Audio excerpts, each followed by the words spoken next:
to Energy Vista, a podcast on energy issues, personal and professional trajectories. I'm your host, Leslie Palti-Guzman.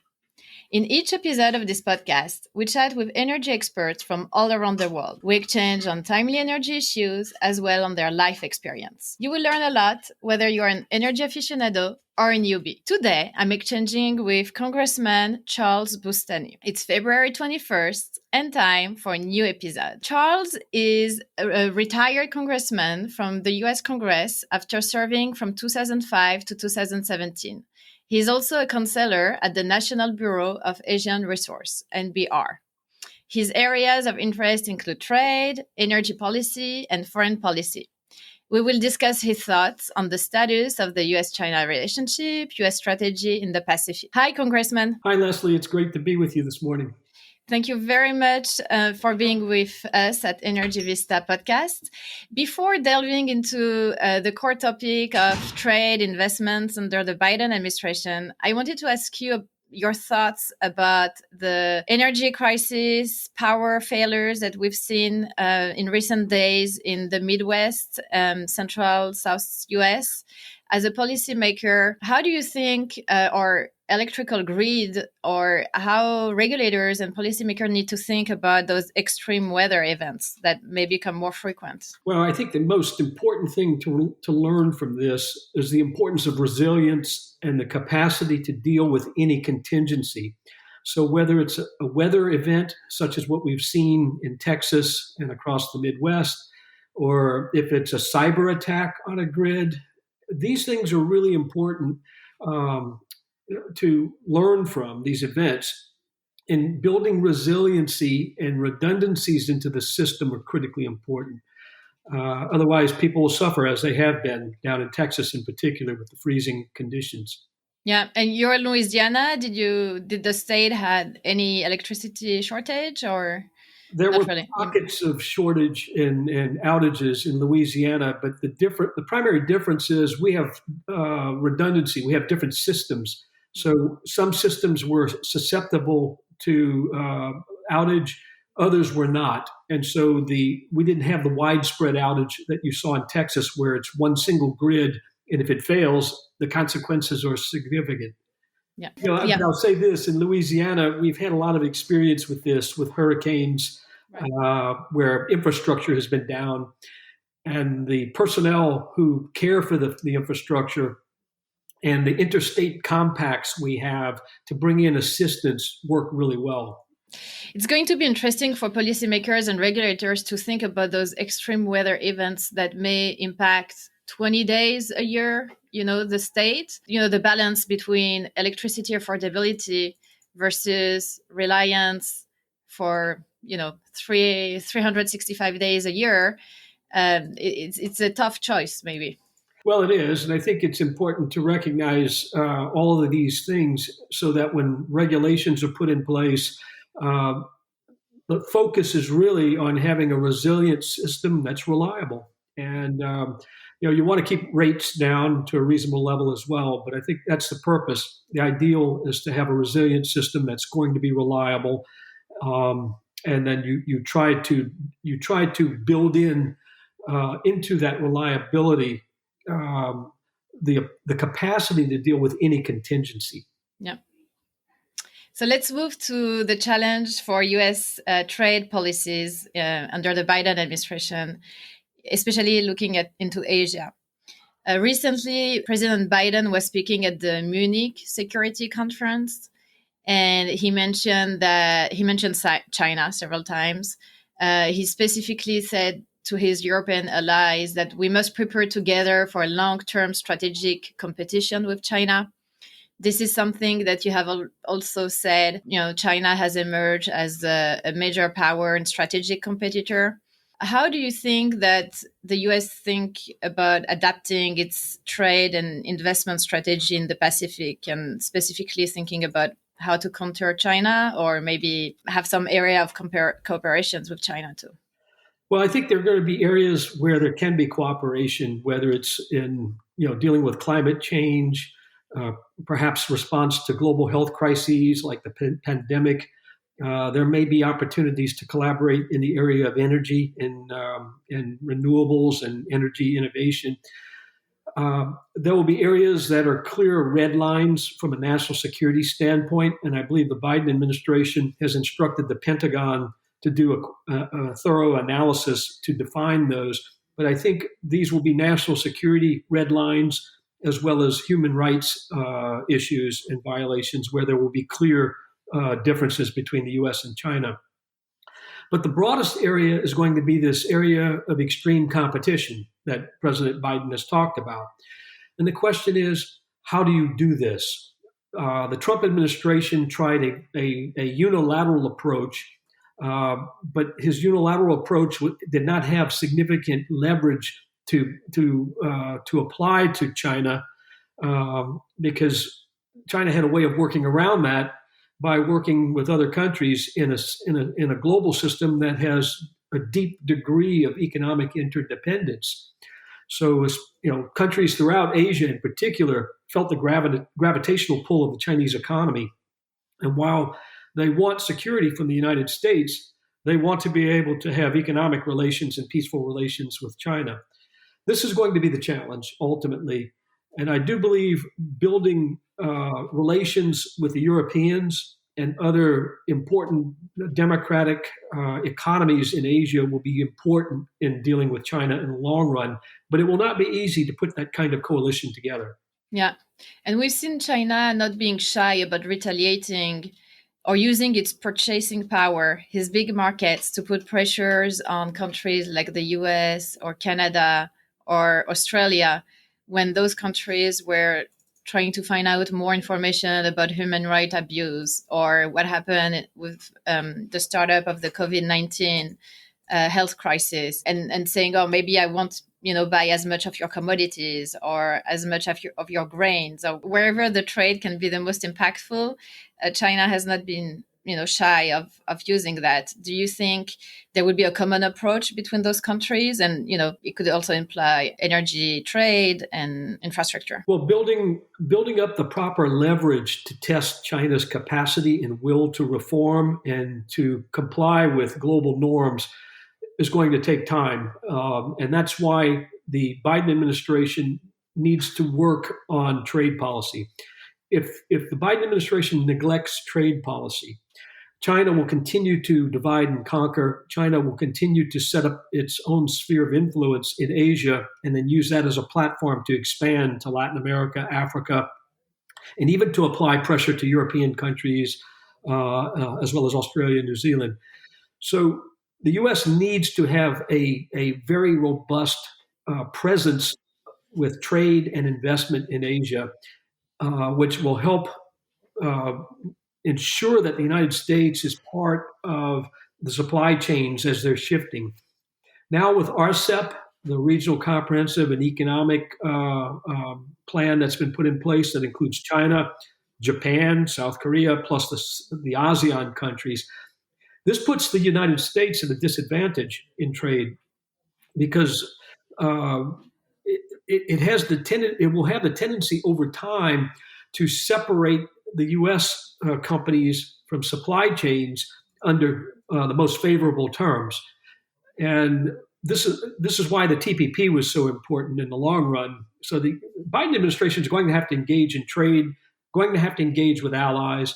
We're going to have common approaches to developing standards for participation in supply chains, as well as for standards for technology. Yeah. So you mentioned two things very important here. One is the TPP. So I would be very interested to hear your take on whether the Biden administration will continue the Indo-Pacific initiative, which was very promising on technology and infrastructure building in Asia-Pacific, and also standards. I think there will be increasingly a growing competition on who is establishing standards. And do you think that we already see this competition in clean tech, for example, or where do you think that the US should regain leadership in setting up standards, especially when we think about climate change? Well, with regard to standards, it's going to be very important for the United States to engage in a very aggressive way in the international institutions that have been set up, whether it's the the UN Telecommunications Union that sets standards. China has been playing a very aggressive role there and has been successful in setting up standards for AI and other types of technology. The United States needs to coordinate with Europe, with Japan, with South Korea, other countries, in developing a common approach to standards in all of these international organizations, because it will then put China in the position of being the outlier. And China will ultimately, at least potentially, be outvoted in as these standards are adopted. And the same goes for trade agreements, which play a major role. The higher the level and the higher the standards within trade agreements for trade, investment, and so forth, those kinds of standards will become the norms in supply chains and global value chains. And China could be placed in a more difficult position to be competitive if the United States engages in high-level trade agreements, trade and investment agreements with other allied democratic economies in the region and with Europe. Yeah, so the US needs to be back at the table and be involved in the discussions and helping setting up those new norms and standards. I'm looking a lot at the emerging hydrogen value chain, and this is an area where there are no standards yet, or where you have different companies, different projects. And it's going to be very interesting to look at this kind of competition for leadership. We have different countries that have set up their own hydrogen strategy. China, Japan, the EU, the US are all looking into it. The green, the blue, the gray hydrogen. It's definitely going to be interesting to watch. This is going to be very important. In order to get to a point where countries meet those stated goals of net zero emissions by 2050, I think for China it's 2060. Clearly, there needs to be a transition phase on how to get to that point. This means starting with the use of natural gas as a transition approach and as a key component as we move to cleaner technologies. But natural gas will be a transition to the hydrogen economy. But it's going to require a lot of investment to get to the type of innovation that's needed to have that kind of transition to hydrogen. So cooperation will be very important. This is where the Europeans, the U.S., and other democratic market economies can join together with this innovative push to ultimately get to a point where it's reasonable to achieve those goals of net zero emissions by 2050. There's also going to be, I think, an important role for nuclear power in this area. Nuclear power has gotten a bad rap in recent years, as a result of a number of factors, but it's got to be a key part to the solution. And I think ultimately, if we can get to broad agreement on standards for all of these things, as the new technologies develop for hydrogen, new technologies are developed to make nuclear power safer and more accessible, I think we could have a very bright energy future. But to simply shut the door on fossil fuels, and especially natural gas right now, would be a mistake. Yeah. There needs to be a transition. Yeah. So I wanted to ask you also, the Trump administration was very strong in using LNG exports in bilateral discussions, in trade negotiations, as a tool, maybe a little bit too politicized. But there was some, I think, positive outcomes, especially when we look at infrastructure built out in the Asia Pacific, in South Asia, Southeast Asia, and how natural gas can provide electricity to these countries or displace other more polluting fuels. Do you think under the Biden administration, the Indo-Pacific strategy and Asia Edge will still include gas infrastructure? I certainly hope so. I think it would be a mistake for the Biden administration to eliminate those programs. China is using its Belt and Road program to export its dirty coal technology to help countries in Central Asia, Southeast Asia, and so forth. The U.S. can compete along with allies if we embrace the use of LNG exports to help in this transition to a cleaner energy environment and climate. So I think this is an area where the U.S. has an advantage in the long run from a competitive point of view. That's why I don't think the Biden administration should take the harsh view of shutting the door on LNG exports. At the same time, I don't think we should weaponize it. This is what Russia does. This is what the Saudis have done with oil. The United States should embrace energy security policy as open markets, diversity of sources, and transparent pricing. Mm-hmm. And I think if we adhere to those things and develop the kinds of energy connectivity among market economies in Southeast Asia, and then hopefully expand some of this into Central Asia as well, we can compete. We have the technology. The Chinese are, I think, lagging in that type of technology. So this is an area where we can compete. The key is to attract private investment and to create the kind of environment that private investment will move to. And that's why trade and investment agreements are critically important to set high standards. Yep.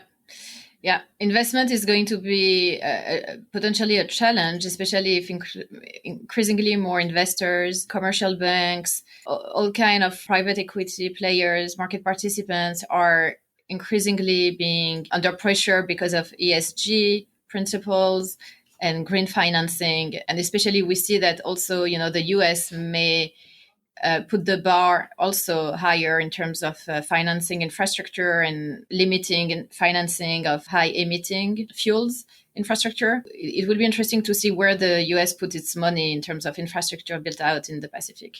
Yeah, the U.S. has an advantage in the area of capital formation in bringing in a variety of sources of capital from the private sector, using some public money as sort of as seed funding. But the private sector advantage that the United States has with all the different entities you described, whether it's private equity, traditional banks, the infrastructure and development banks that are in the region that have high banking standards that stick to the Paris Agreement.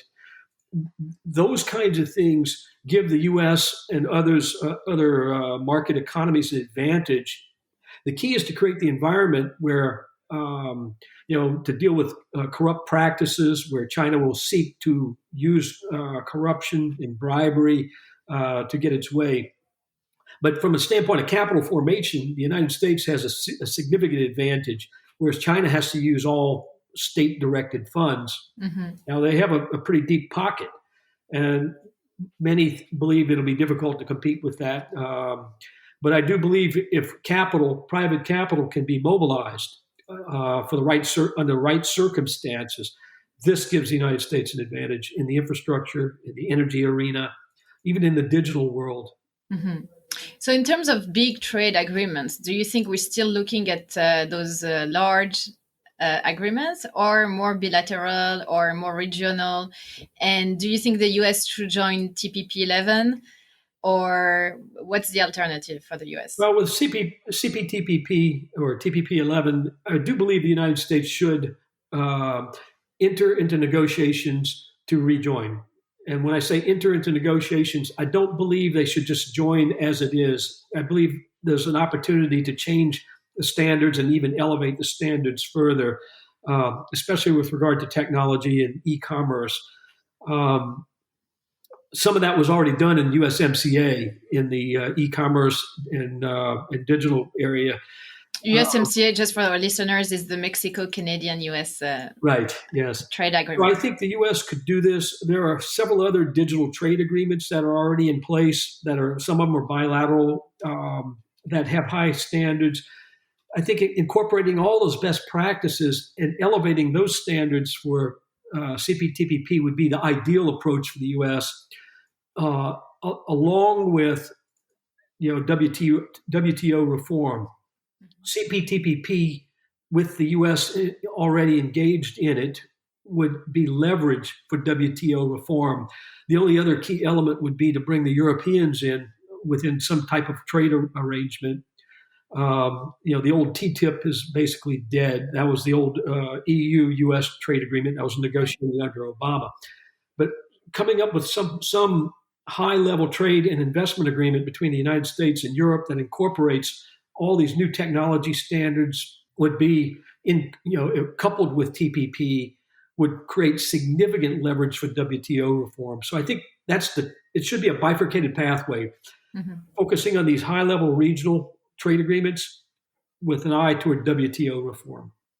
Interesting. What do you think about the phase one China-US agreement and its future under the Biden administration? What are we looking at? Still some tariffs, more pressure, less pressure?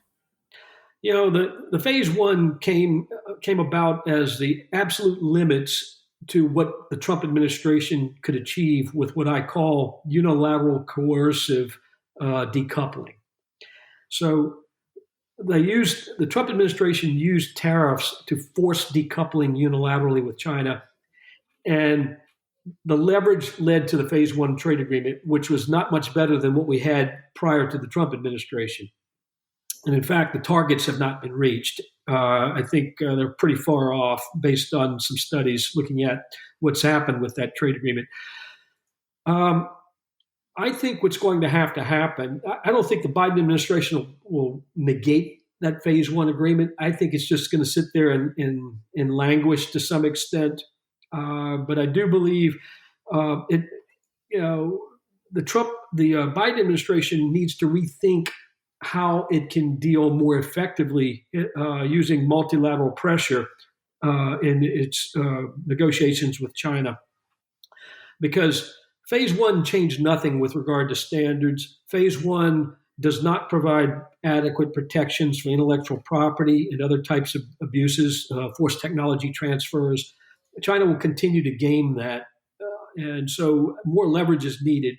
So I think phase one was useful in demonstrating the limitations of a unilateral approach, but much more will be needed. Mm-hmm. Good. So let's move to your personal and professional trajectory. So I think it's very interesting, Charles. You started as a physician, as a surgeon. You practice cardiovascular surgery, and your life happens. You decided to change trajectory and serve your country. And for 13 years, you were a congressman. So tell us a little bit about this change and this evolution and how you became a public servant. Well, I always had an interest in public service. I think my parents, my grandparents taught me that. My grandparents were all immigrants to the United States and loved the United States for what it stood for. And so they taught me to be respectful of public service and to to love this country and the opportunity it afforded us. So that interest was with me, even though I pursued a career in medicine. And my career in medicine taught me to deal with individuals on a personal level, to listen to their problems, to understand what they were dealing with, and then to try to help them. I developed a cervical spine problem and some difficulties with my motor control in my right hand. And I ended up having to terminate my surgical career sooner than I wanted to. So I pivoted to running for Congress, and nobody thought I could win when I first entered the race. But we outworked everybody, and I won and had the opportunity to serve. And I knew exactly what I wanted to do, because the things that motivated me were two, really. One, I wanted to do something to improve the healthcare system, because I'd seen all the problems with it.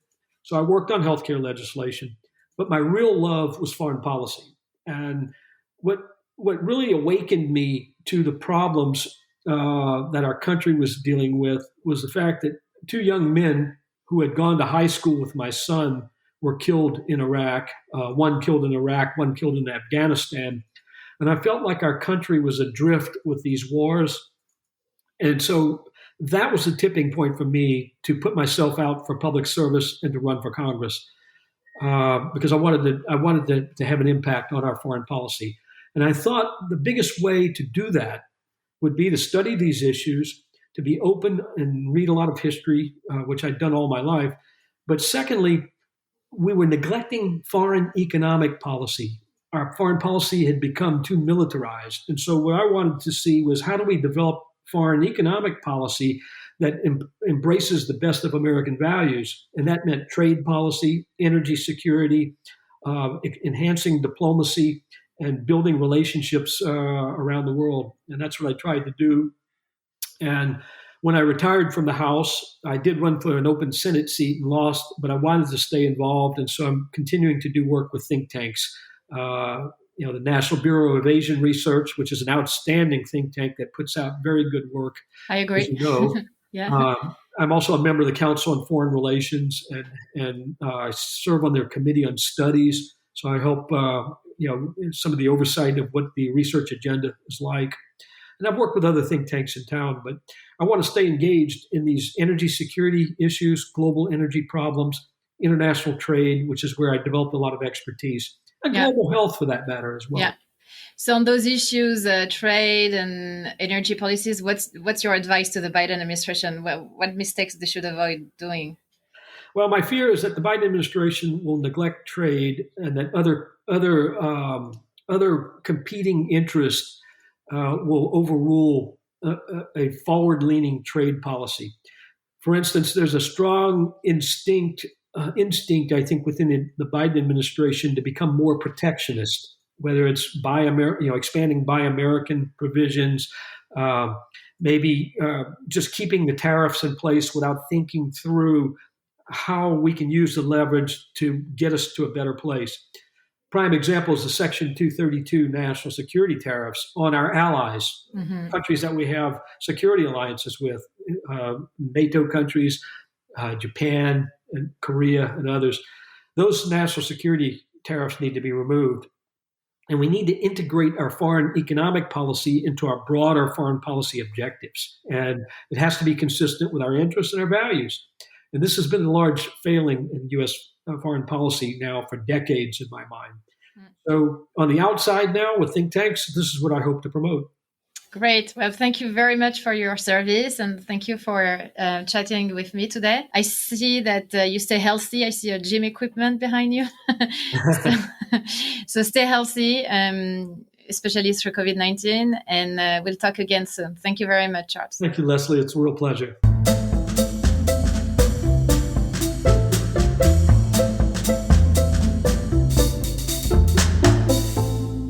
This episode was recorded on February 22nd, 2021. This is Leslie Palti-Guzman saying good day and good luck.